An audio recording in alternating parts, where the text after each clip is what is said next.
Seguidamente vamos a escuchar la primera intervención que está a cargo del doctor Álvaro Piace. El doctor Piace es cirujano gastroenterólogo, jefe del servicio de endoscopía del Hospital Pasteur, y nos va a exponer el tema requisitos pre y post procedimientos endoscópicos. Álvaro es un asiduo visitante de nuestros congresos. Álvaro, te escuchamos. Buenas tardes, nuevamente es la segunda oportunidad en que me puedo presentar ante el auditorio del Congreso. Muchas gracias a los presidentes y a los secretarios, les doy realmente las gracias porque nos han tratado maravillosamente a mi esposa y a mí. Nos hemos sentido muy bien acá en Córdoba. Para los que nos pasamos realizando endoscopía, no hablar del acto endoscópico en sí resulta un poquito llamativo.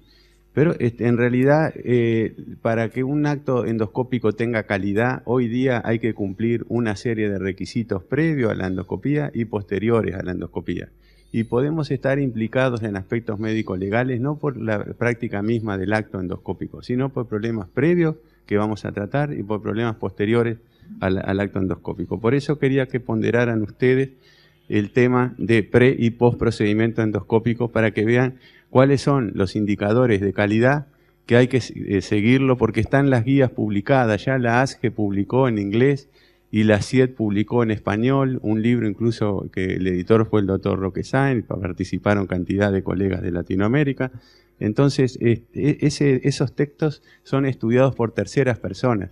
Y vean ustedes quiénes están involucrados en la lectura, de ver si nosotros cumplimos con los requerimientos de calidad de una endoscopía, en el antes y en el después de la endoscopía. Son abogados, colegas médicos, que pueden ser mañana los peritos, contra un juicio que tengamos, los auditores de los hospitales, seguros. Es decir, que van a buscar si en la práctica nosotros cumplimos o no cumplimos con esos estándares. El acto médico de por sí es imperfecto, por más buena técnica que tengamos, nosotros somos seres humanos, somos falibles, pero además interactuamos con un usuario, con un cliente externo, con un paciente. Ese término de cliente externo quiero que ya lo vayan manejando. Vienen con una expectativa desmedida, a veces fuera de la realidad. Eso asociado a una industria que hay legal para litigar contra la práctica de los médicos. Y ahí tienen una ecuación que es satisfacción igual a percepción y expectativa. Eso lo vamos a hablar al final, que es la satisfacción del cliente externo, de nuestro usuario, y que va a estar determinado por la percepción que él tiene de todo el acto, desde que el médico le indicó una endoscopía, hasta que pidió hora con la administrativa, hasta que pasó en la sala de espera de nuestro consultorio, se interactuó con varios integrantes del staff, se hizo la endoscopía y en el seguimiento posterior. Entonces, de la percepción y de la expectativa que él traía surge si el enfermo va a quedar satisfecho, el cliente externo, vuelvo a insistir, o no. Todos esos aspectos influyen en la práctica médica. Entonces, en la columna del medio está el acto endoscópico, pero nosotros no vamos a hablar nada de acto endoscópico. Vamos a hablar de toda esa columna que está a la izquierda primero y luego de la columna que está a la derecha. Y en el preprocedimiento, que está claro que es todo lo que va a preceder hasta que nosotros introducimos el endoscopio, tiene que ver la indicación del médico referente, el consentimiento informado al que vamos a ponderar también, evaluar el estado o el riesgo que tiene el paciente, el uso correcto de antibióticos y anticoagulantes antes del acto endoscópico, el tiempo en que se adjudica una hora para un procedimiento y lo que se aconseja como una pausa inmediatamente antes de realizar el acto endoscópico. Y vamos a ver por qué es importante esa pausa. Y en el postprocedimiento que termina, traemos el endoscopio y a partir de ahí hasta el seguimiento final está el informe que redactamos. Tenemos que reconocer precozmente y documentar las complicaciones que podamos haber percibido, advertir sobre posibles complicaciones diferidas, sangrados diferidos, sangrado después de una papilotomía, sangrado después de una polipectomía, 10 días, 12 días después, evaluar la satisfacción del usuario, eso hay que tenerlo en cuenta, criterios al alta, la anatomía patológica, el manejo de la misma y dejar siempre un teléfono de contacto ante emergencias de los pacientes. Entonces, está desde el médico que solicita, nosotros muchas veces somos los que vamos a ejecutar un procedimiento solicitado por un colega. Hay que ver qué información le dio ese colega al paciente y qué monto, vamos a decir, de conocimiento sobre lo que le vamos a realizar, sobre los beneficios, sobre los riesgos, sobre las técnicas alternativas que tiene, o simplemente le dijo al médico, vaya que fulanito le va a hacer este estudio.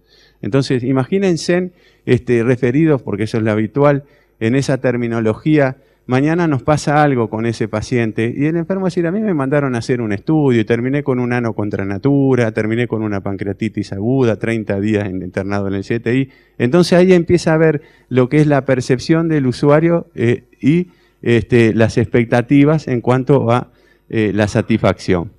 El primer contacto que tiene con nuestra administrativa es muy importante. Si tenemos una administrativa que le ladra al paciente, lo trata mal, ya en el contexto global del acto endoscópico ya empieza a tener una impresión negativa de lo que se va a realizar posteriormente. Y nosotros podemos haber hecho una técnica maravillosa, pero tenemos la carga de la mala relación que tuvo con la administrativa. Lo mismo cuando ingresa al consultorio, hay varias personas, la que ingresa, el asistente de endoscopía, el ayudante de anestesia, el endoscopista y el anestesista, todos tienen que tener un trato cordial y afable y respetuoso. Sobre la indicación, tiene que estar bien documentada, más aún si es una indicación borderline o no de las habituales. ¿Por qué? Porque vamos a realizar un acto que nosotros dudamos de que realmente esté bien indicado y lo vamos a realizar. Y si mañana tenemos un problema, bueno, que quede consignado que fulanito de tal, el colega, tanto necesitaba esa endoscopía por tal motivo. Por ejemplo, no sé, por investigar el Helicobacter pylori, por decirle algo. La indicación va a ser correcta cuando el diagnóstico y el tratamiento que le vamos a realizar va a beneficiar al usuario o cliente externo.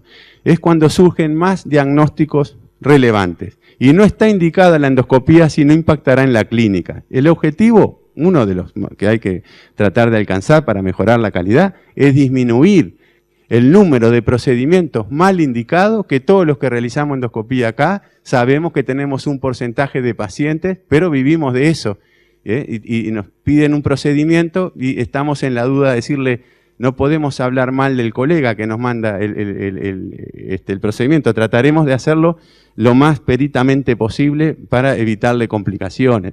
Y ahí viene el consentimiento informado, tiene que ser escrito y firmado y reconocido por el paciente y si es posible por algún familiar en todos los casos, salvo ciertas emergencias. En él debe especificarse los riesgos más comunes como el sangrado, la perforación, posible falla o error de diagnóstico. Imagínense en una colonoscopía en un colon mal preparado, podemos pasar por alto un neoplasma. Complicaciones derivadas de la sedación, de la anestesia, incluso riesgo de posibles cirugías, las alternativas diagnósticas existentes y el riesgo de muerte. Es decir, que tenemos que dejar escrito en el consentimiento informado lo menos común, porque si se murieran tantos pacientes al realizar una gastro, una colono, no existiría el método. Felizmente son pocas las complicaciones, pero dolores de cabeza nos dan cuando aparecen. Vean este caso uruguayo, 30 de mayo de 2013. Es un colega que hace una ecoendoscopía transesofágica y perfora y se muere el enfermo. Entonces la parte demandante, por cierto, demanda en contra del médico y el juez de primera instancia lo condena al médico.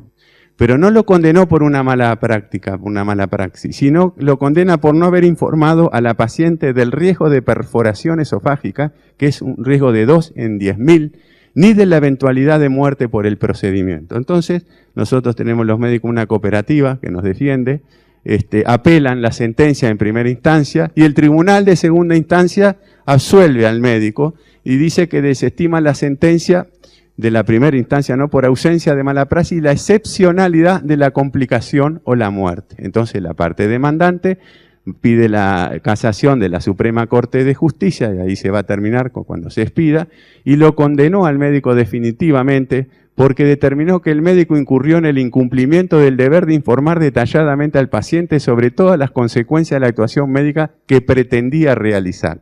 Por lo expuesto, el médico estaría obligado a informar al paciente de todos los eventos frecuentes y los más excepcionales, incluyendo la muerte.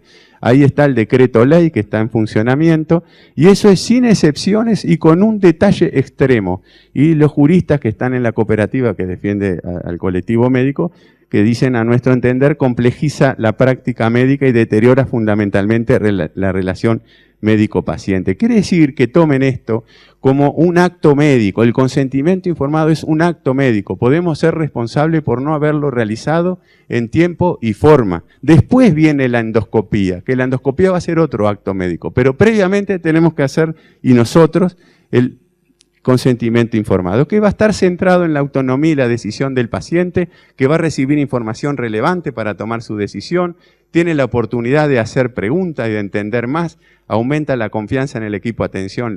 La sigla en inglés dice que el consentimiento informado, ven que dice PARC, procedimiento, alternativa, riesgos y preguntas.